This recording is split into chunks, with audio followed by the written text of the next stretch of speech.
in Florida as a Category 4 hurricane. Governor Ron DeSantis speaking right now in Tallahassee. Let's listen in. The DEM Executive Director, as well as Jared Perdue, our Florida Department of Transportation Secretary, and Major General John Haas, the Adjutant General of the Florida National Guard.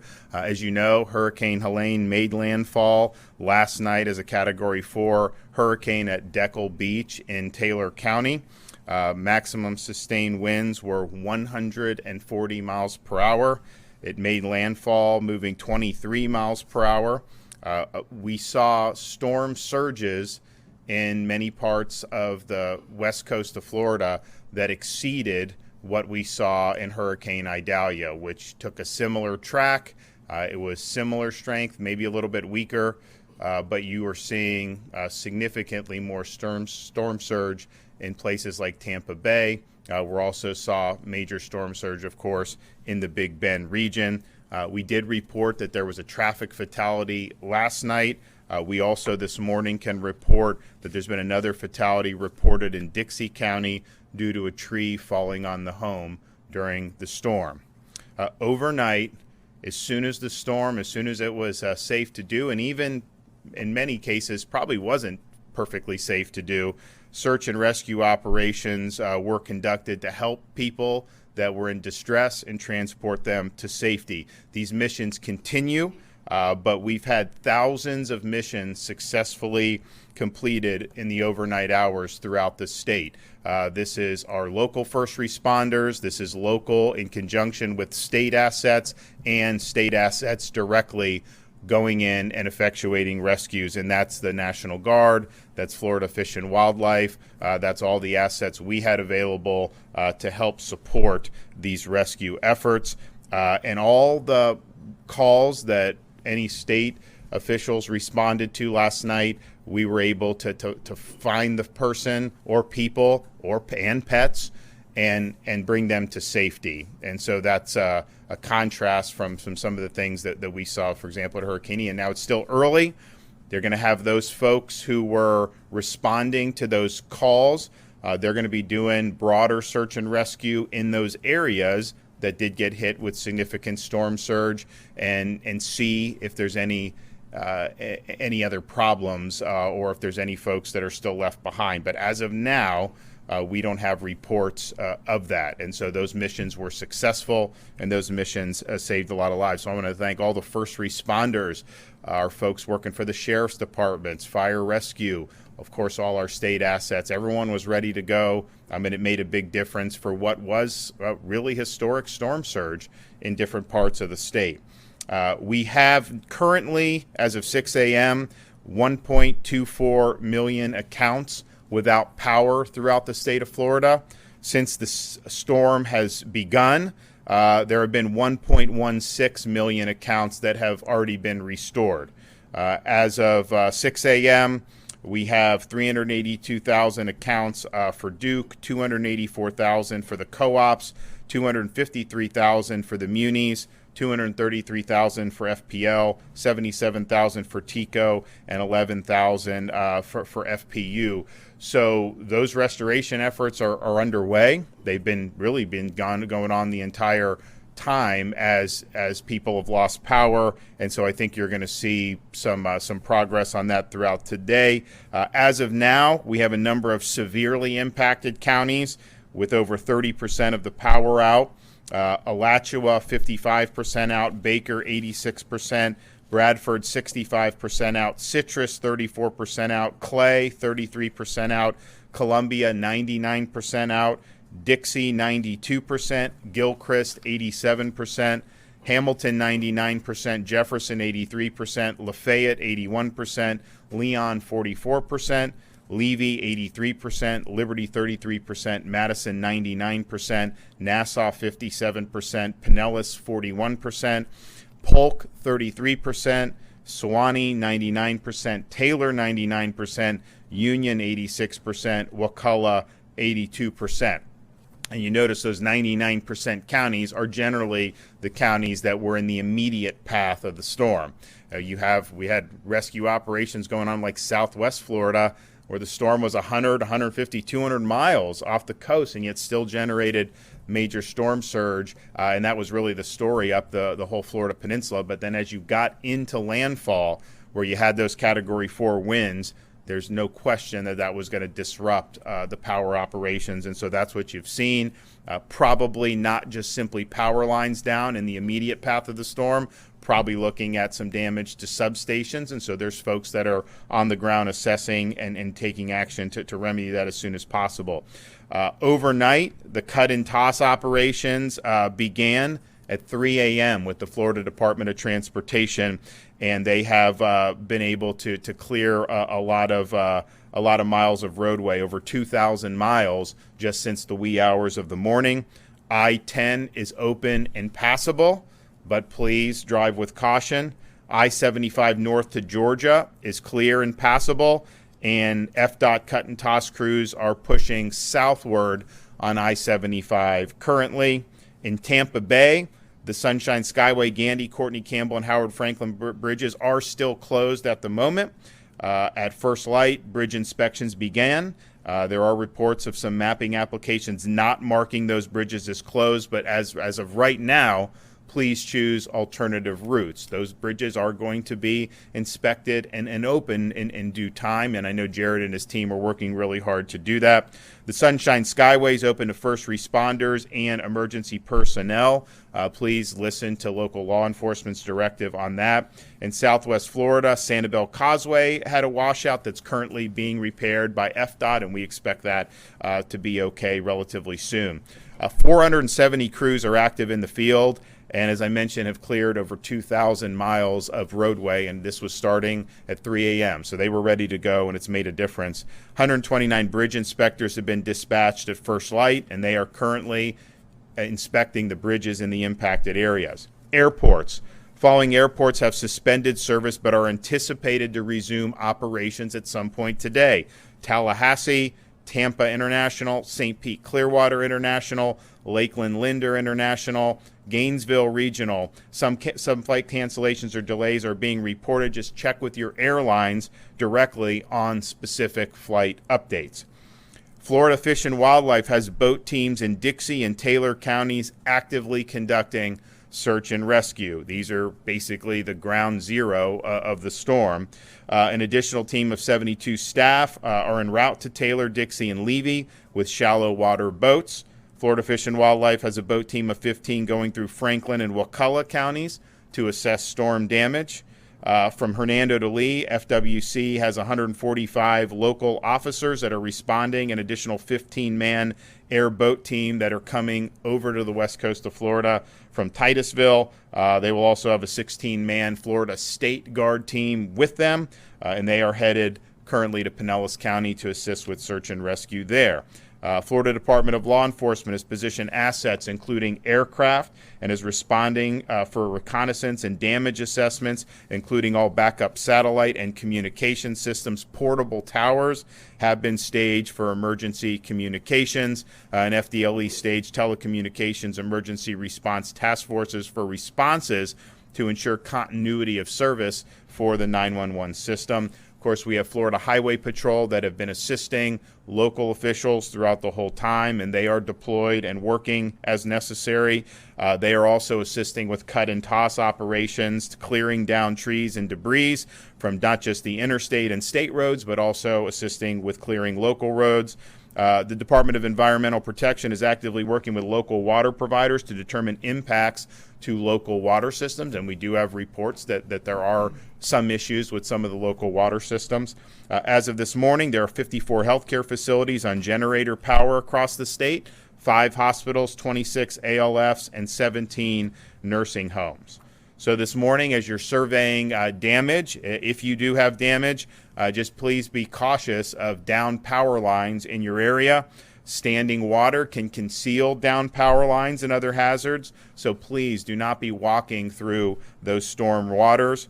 Remember to use proper ladder safety. You want to avoid any injuries or deaths as a result of people trying to get on ladders and not doing that appropriately. If you use a generator, again, there's power outages and 1.2 million. You're going to be added to that 1.1 million that's been restored, I think, relatively quickly because everyone's on it. But there's going to be a time where you don't have power, perhaps. If you use a generator, don't operate it inside your house. Make sure that generator is outside your house, away from windows and doors. Carbon monoxide getting into the house can be lethal if it accumulates indoors. If traffic lights are out in your area, remember to treat that as you would a four-way stop. We don't want to see any traffic accidents as a result of that. Some of those signals are out. They will be brought back online, I think in due time, relatively quickly, but there's going to be a period of time where they may not be operating appropriately, and so treat it as a four-way stop. Remember, be careful using chainsaws. We've had mishaps with chainsaws in the past. I know people, there's maybe debris, there may be things they want to do around their property, and of course you're entitled to do that, but just know this has been an issue that we have seen in storms past. Please listen to the guidance issued from your state and local officials, the Florida Division of Emergency Management, as well as your local EM officials. If you need assistance, non-emergency assistance, now that the storm has passed, you can call the State Assistance Information Line at 1-800-342-3557. Additionally, the Hope Florida line is active for those who need resources or other assistance after the storm. And it's currently now operating 24/7 for the next 2 weeks. And if you want that, and this will be the Hope van, we're going to have the Hope bus in different parts of the state. This is a place where a lot of these charity groups that come and help, they're going to be plugged in here, and it's a way to kind of get you to some help that you need. Kevin and I will be surveying kind of what all groups are going to be involved. But I mean, you look and see some of the flooding that's happened. We've got groups that do muck and gut. Is Rubicon, are they going to be en route? Probably, yeah. So, Rubicon, great group. They come in, they help you with muck and gut. We have a program where we can bring tools and the supplies so they can use that. So there's a whole host of things. So the Hope line is 1-833-GET-HOPE, 1-833-GET-HOPE. There's a card where they have the little the little thing you can scan if you want to get on that. They gave that to me 2 days ago, and they're like, you can show this if you want. And I was like, well, is this for pre-storm or post-storm? I'm like, well, mostly post-storm. And I'm like, okay, what are the hours of this? They're like, well, 9 to 5. I'm like, no, I'm not giving out a number 9 to 5. Like, it's got to be open 24. So we made sure to get that number open and operating 24 hours. Now, I think now that the storm's passed, probably most of the stuff's going to be in business hours, but I didn't want to be in a situation someone calls at 8 at night, they have a need, and no one's there. So this has been expanded for 24 hours, and so that Hope line is there for your assistance as well. I just want to thank everybody who midnight, 1 a.m., 2 a.m., 3 a.m., were out there rescuing folks. This is not something that's easy. The conditions were still very problematic in many respects up and down the state, and yet we had our folks respond, and we said that this would be what would happen, because that's just kind of what we do here in Florida, but yet a lot of folks that made a big difference. While many people across the country were sound asleep, you had these folks that were out there putting themselves on the line and helping their fellow Floridians, so thank you for that. Okay, Kevin? Good morning, everyone. Governor, again, thank you for your steadfast leadership and support all the way through the night as we were working all night long to help the citizens of Florida.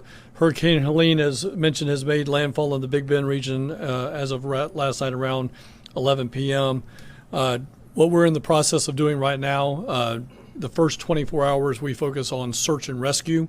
Over the next 48 hours, we will add what we call search, secure, and stabilize.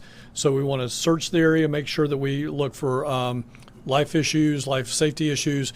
Then we will secure the area to keep things from getting worse, and then obviously stabilize it. So that's what we're focused on over the next 72 hours. As those search and rescue missions happen today and continue, please do not go out and visit the impacted areas. I beg you. We literally have over 1,500 search and rescue personnel in the highly impacted areas right now. Do not get in their way. We need you to stay off the roads, get out of our way so that we can go do our jobs. Listen to your local authorities for updates on when it is safe to go outside or when it is safe to return to your homes for those evacuated. Remember to take when you get back home, remember that you take close-up and far-away pictures of any damages and high water marks before you begin any cleanup. The best way to combat a bureaucrat down the road is make sure you do the documentation in the first 24 hours. Make sure you have all of that stuff as you move forward. All right. I know that these are fights with insurance companies and other federal agencies. Just again, FEMA's going to want all the documentation. So take the pictures now as you get out at first light. If you are beginning the cleanup process, be sure that you're wearing the appropriate safety gear. Again, you heard the governor talk about the use of chainsaws, the use of ladders, things like that. Folks, please, I know it's not fashionable, but wear your safety goggles, wear gloves, wear a hard hat. Just please make sure you're being safe if you're out there operating. Those are all preventable deaths and injuries. We can 100% prevent that. If you do not know how to use equipment, if you do not know how to do those heavy lift capabilities, please do not attempt to clean up that material on your own. We will help you. We have nonprofit organizations. You heard the governor speak about Hope Florida this morning. You can go to their website. You can put in the requested assistance that you need. We're the Activate Hope side of Hope Florida, so we are right now trying to get everybody to go to the portal, put in what your issues are. We will start triaging that. We will get people to you. We will be announcing later today the crisis cleanup line being open for cleanup issues. But again, we have people that will help you do that. There's no reason to put yourself in any type of danger. If you're out in the yard, don't cut lines. You're not a resident expert on what is a power line, a cable line, or a fiber optic line. The reason I ask you not to cut those lines is some of our 911 centers across the state run on fiber or cable. If you cut a fiber optic line, you may be cutting communication to a 911 center, even at the residential level. So please do not cut lines. We beg you to do that. Beg you not to do that. Make sure you, when you start taking debris to the roadway, again, I know this is going to sound bureaucratic, but it would really help folks like Jared, the DEP, but separate it. If you can separate the vegetation from the white goods, the appliances and the furniture and stuff like that that's coming out of your house, and also separate the household chemicals that may have spilt, like your bleaches and fertilizers and things like that. If you can separate those into 3 distinct piles, it would certainly help the cleanup process as we get in there and start taking care of those issues. Please make sure that your debris does not block any roadways. Please do not do that. If your power lines are down, again, we've already told you do not go and put stuff at the power lines. Hold off on cleaning the debris until the power lines can get to the power line companies can get to the power lines. They need to have access to that right away. So just hold off on it just a second. Let the power crews get in there and do what they need to do. Then bring that stuff to the right of way, but do not block the road. Even though the storm has passed, the roads are still dangerous due to flooding, debris, and potential down power lines. Please just do not risk going anywhere that you cannot see what's going on the roadway. I'm going to let Jared talk much more about road and roadway infrastructure. Again, as the governor has already said, Hope Florida is open 24 hours a day. We're going to be announcing crisis cleanup a little bit later today for assistance after the storm.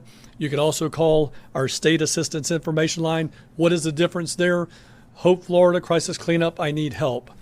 Cell line, the state of assistance information line, I just need information. I need to know which way to go, do this or that. That cell information line, just to get information, 1-800-342-3557. Of course, you could go to the Florida Division of Emergency Management's website at floridadisaster.org, and specifically for the updates, add a /updates so that you get the latest and greatest information. Also, we pushed all of this information to include our updates on X and Instagram at FLSERT, that's at Florida CERT, and then on Facebook at FDEM, that's at FDEM. Governor and John, Jared, and the entire, and as I close here, thank you, sir, for everything you did into the wee hours of the morning. But the state emergency response team is all of the state agencies that come together. It's nonprofits. It's everybody that you see sitting on that floor behind me, and then extensions to tens of thousands of people out in the field. And last night at 11:30, midnight, They went into action, and as the governor said, saved thousands of lives. And, it's an honor to lead this team through this type of stuff. And I just cannot say thank you enough to the State Emergency Response Team, our partner agencies, our partner nonprofits. They are truly the tip of the spear. So, again, thank you to all. Jared? All right. Thank you, Governor, for your leadership. Yep. Thank you, Kevin. As you heard from the governor and Kevin, we've had thousands of people working through the night. We've already begun our damage assessments, and we're pushing into the impacted areas in those rural communities to do cut and toss. We started at 3 a.m. clearing the interstate, I-10, I-75. Those crews worked all the way through the night. And as you heard the governor mention, we're happy to say that I-10 and I-75 are both open. Tampa Bay did experience significant storm surge. You heard the governor talk about the causeways and the Skyway Bridge. We have crews, FDOT crews and contractors out there working right now to inspect. Some of the causeways were underwater, so we have to inspect those, make sure they're safe to pass, affect any repairs to damage that might be out there, and also clear the roads of debris. So we currently are out there working. We're going to get those open as soon as possible. In Southwest Florida, we also had a lot of storm surge. All up and down the West Coast, we had a lot of roads underwater. When roads go underwater, it can be very dangerous. If you are out driving around, those roads are still underwater. Please do not drive through water. It can be very dangerous. You don't know what's going on underneath the water. 470 crew members are deployed to perform cut and toss. We've already cleared over 2,000 miles of roadway, and as I mentioned, we're pushing into those impacted areas of Taylor, Levy, Dixie counties, and all through that storm impact zone. And we're going to be removing vegetative debris. There is a lot of vegetative debris. There's a lot of debris in the roads. Trees can be wrapped in power lines. Please do not get out there and start trying to do things on your own if trees are wrapped in power lines. We send our crews out with utility companies to make sure those lines are de-energized so that we can safely remove that debris from the roadway. Our bridge inspectors are out working right now. This is one of our main missions right after the storm passes through, is to inspect all of our bridges, do damage assessments, start any repairs that are needed, and clear those bridges so that people can start to move around again. What's most important is supporting that search and rescue life safety mission, which is why we're allowing emergency vehicles to drive over Skyway right now. But there is debris even along those causeways, and so we still have a lot of work to do. We're assessing traffic signals right now. We have generators, and we are actively deploying those for traffic signals that are out. If you come up to an intersection and a traffic signal is out, please treat that like a four-way stop. Be very mindful that there could be traffic coming from every direction. For traffic info and road closures, please use fl511.com.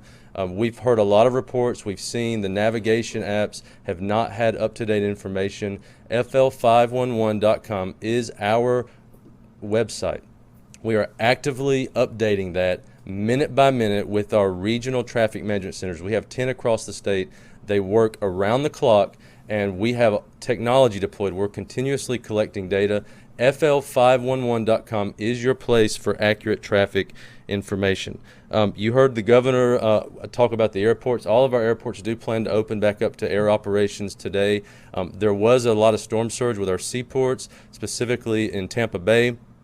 They plan to get Seaport back open as quickly as possible. They have to inspect the channel, but their fuel operation will be back up and running within the next few hours, and they have been moving fuel all through the night. So they've had a very successful operation there. Again, Governor, thank you for your leadership. I'm very honored to be part of this emergency response team.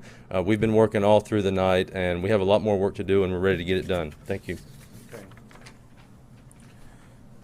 And I think people that have followed, the storms in recent years are not unfamiliar with the track that this one took, because it's similar to what was done with Idalia in 2023, and it was similar to Debbie earlier this year.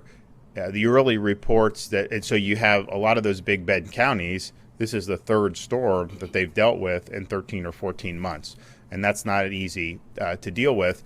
And then the early reports we've received is that the damage in those counties that were really in the eye of the storm has exceeded the damage of Idalia and Debbie combined. So we have, as I mentioned, a lot of folks that are on the ground there, in the water there, working on search and rescue. That will continue. That's going to continue across the state today to make sure that people are safe and that we're protecting life and limb to the extent that that's something that's still threatened. Look, we've reported 2 fatalities. I pray that that's it, but I also know this was these were hazardous conditions. And so they're going to be doing this. They're going to be on the ground, particularly in those Big Bend areas that got the direct impact. And I know that they're going to work hard. But this is some serious damage there. And it's one thing to have to deal with really major damage, but then when you've already been rebuilding from one and then this, that takes a toll, I think, emotionally and mentally as well. So keep those folks in your thoughts and prayers. We're going to have a lot of assistance that's going to go down their way, but the reality is that this is something that was very damaging. Now we're really, 12 hours away from, not even that, from when this made landfall. There have been people that have been working really this whole time on these operations. Those operations are going to continue, as Kevin said. We'll be doing more things for stabilization, but we will definitely be focused on making sure everyone's safe, making sure that the roads and the bridges are open, people can get around, and then make sure the power is restored and other services are restored. And we expect to see a lot of progress on that very soon. Okay, yep. Governor, I know you mentioned the 2 fatalities, and you hope that that number doesn't grow, as we all do, but does it give you any hope that, at least in these initial moments, it is only 2 at the moment? I mentioned all the rescue operations that were done, somebody had called in, mostly probably 911, and folks go, whether it was local, state, or a combination, and the folks that called were found and were safe and were brought to safety. That is different than, say, Hurricane Ian, where you had some folks that didn't, a lot of people that stayed behind, didn't evacuate, and then you had monster surge, and it was this type of thing where they just couldn't survive it. And so you had, unfortunately, a lot of those missions were going and the people had passed away. So we didn't have that so far. Not saying it can't happen. Not saying when you get into Keaton Beach and some of these areas that you won't see that. It's possible. But I was just glad to hear that these rescue missions have been successful. And these were not easy missions all the time because you're trudging through some hazardous stuff. We had boats out with Fish and Wildlife. We had helicopters out with Florida National Guard. The local first responders were marshaling all their assets to be able to go. So they made a really big difference, and we're pleased that those were successful efforts. But they're ongoing, and there's going to be, as I mentioned, if there was a certain part of the state where there were calls in and they went and they found the folks, brought them to safety, great, but there may be other homes there or other structures that they didn't necessarily get a call from. Well, they're going to go and check those today, and they're going to go to see. And it may be that they find something, hopefully not, but that's where they are. But they were successful in these very quick response. And we always say, if you stay behind, just understand you may not get immediate response if it's very dangerous, because a sheriff or National Guard leader, they're not going to want to send people in if that's going to cause casualties or run the risk of that. But I think what you saw is I think a lot of people did go out in hazardous conditions. I think that they put themselves at risk in order to make sure other people were safe, and that's very admirable. You mentioned that the early damage was worse than the previous 2 storms combined.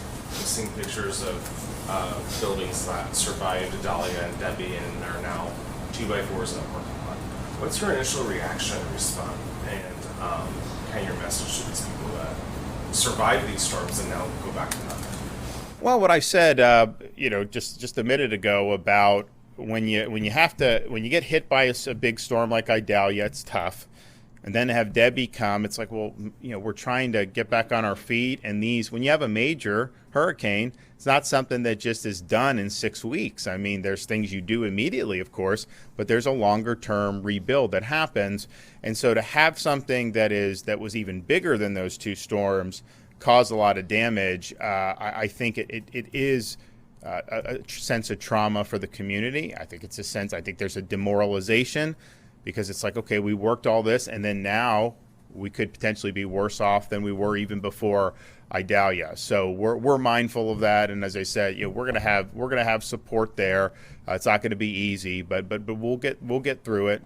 Really unfortunate the way the track went, from the sense of these communities that have been impacted. Now, the track as it was a little bit, maybe 36 hours ago, had it a little bit west of Tallahassee, that would have been more damage in the capital. I mean, here in the EOC, we had very little, relatively speaking, compared to what I think people were thinking about 24 hours ago. So that's just the way these things go, and this thing went in a direction where it went through a path that had already been trodden with hurricanes. It caused damage in the past, and now this is causing even more damage. So it's tough. Is the state doing anything differently now to prepare for storms, since this area has been hit 3 times in a row? Well, I think every time, so our preparations are always, I think that they've improved every time. I think we've had great prep. I think people have acknowledged that. But everything we've done is like, okay, we had a storm. What can you do going forward? I mean, for example, these flood protection devices, you had those in places, like Live Oak, that the downtown always floods, right? So they're like, yeah, the exact same thing happened, 40 years ago, same thing. So they put these devices around the buildings, and the reports are that it was effective. So you learn from some of these things. So yes, there was assets that were available. What about the Taylor? I think they use some of the stuff as well. So yeah, I mean, I think you're seeing that. You want to add to that? To the question about do we get better? We strive to learn something from every single disaster that we have, and get better at it. I want to applaud the governor. When I came on as the deputy director for him, and then on to be the director, he was like, Kevin, we've got to make sure that we're increasing our capability and our capacity. We need to make smart decisions. We made in purchasing equipment versus renting and leasing equipment. If it's more cost effective to buy it, we buy it. And through this governor, there have been gains at the Florida National Guard, the Florida Department of Transportation, Florida Fish and Wildlife, Florida Department of Law Enforcement. Just about every public safety, front-facing public safety or infrastructure agency has notice gains from us getting better at what we do. And that's forward thinking. I mean, that to be able to have a governor that leads in that direction, that's forward thinking. So out of this, we will certainly have conversations about, okay, can we be better? Can we be faster to the mission right after the disaster, right in those 2-3 hours after it? Did we effectively respond? Yes, we effectively respond. Can we cut that down to 90 minutes? Can we cut it down to 60 minutes? We're going to be challenging ourselves. All the agency heads have already taught this morning, especially on the public safety side, of how do we get faster? How do we get better at getting those things done? And we'll continue to do that. So we are going to, of course, continue with the rescue and recovery efforts throughout today. We're also going to be in a position to get a better assessment of the damage that has been left in the wake of this storm. I know that Kevin and his team, as well as Jared, they're working to make sure that there's access for folks to go help down in the areas that were right there, kind of the impact zone of ground zero. We're going to be out in the field surveying some of the damage ourselves in various parts of the state. So this was a large storm in terms of how big it was. Obviously, when you have 140 mile an hour winds, that's very significant. Generated a lot of surge in different parts of the state. I think that's going to subside today, but it's obviously left a lot of damage. It's necessitated a lot of rescue efforts. Those rescue efforts have been successful. We thank everybody who has been involved in that. And of course, we're going to continue working to make sure that the utilities have what they need to be able to get in and have a strong power restoration. And those efforts are very important as well. Thanks. And you have been listening to Governor Ron DeSantis speaking from the State Emergency Operations Center in Tallahassee following Hurricane Helene making landfall last night on the Big Bend of Florida. The governor confirming there are now 2 deaths in our state. One of them he spoke about last night. It was when a traffic sign fell on a highway in Tampa and hit someone inside of that car, that person dying. The second one he confirmed this morning, saying that a tree fell on a home in Dixie County, killing one person. That's between Steinhatchee and Cedar Key. You know, the other thing he talked about, Nathalie, was the 1.24 million Floridians are waking up without power this morning because of this storm. In fact, he went through a long list. We couldn't really even keep up, talking about how many counties had everything from 60 to up to 99% of the entire county without power. He was saying those main areas in the Big Bend area were the ones that nearly the whole town out of power, and they have so many FPL workers, power workers in the area stationed so that they can respond. The problem is, as we've seen from so much of that video, is that they can't get to certain areas at this point because of the flooding. And even though, 1.2 million people still without power in Florida, they have been able to restore power to 1.6 million people because of those crews that you said that they had scattered around. We also